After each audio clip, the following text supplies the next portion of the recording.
મુંબઈથી વિદેશી દારૂ લઈ ભાવનગર જતા એક મહિલા સહિત 3ને ભરૂચ સી ડિવિઝન પોલીસે ઝડપી પાડી 1.44 લાખનો મુદ્દામાલ જપ્ત કરી કાયદેસરની કાર્યવાહી હાથ ધરી છે।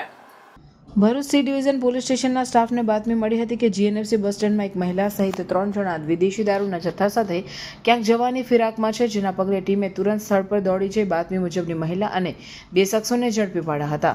પ્રાથમિક પૂછપરછમાં તેમના નામ સાથે સરદારા વિપુલ જગદીશ રાઠોડ તેમજ મહિલાનું નામ ઉજાલા રાઠોડ હોવાનું માલુમ પડ્યું હતું। ટીમે તેમની પાસેની ટ્રોલી બેગની તલાશી લેતા તેમાં વિદેશી દારૂનો જથ્થો ભરેલો જણાયો હતો, જેની ગણતરી કરતા તેમાં કુલ 1.19 લાખની મત્તાનો વિદેશી દારૂ ભરેલો જણાયો હતો। તેમની પૂછપરછમાં તેમણે કબૂલ્યું હતું કે તેઓ મુંબઈમાં અલગ અલગ સ્થળેથી દારૂનો જથ્થો ખરીદી તેઓ ભાવનગર લઈ જઈ રહ્યા હતા। તેઓ એક બસમાં ભરૂચ સુધી આવ્યા હતા। હવે તેઓ ભાવનગર જવા માટે બીજી બસની રાહ જોઈ રહ્યા હતા।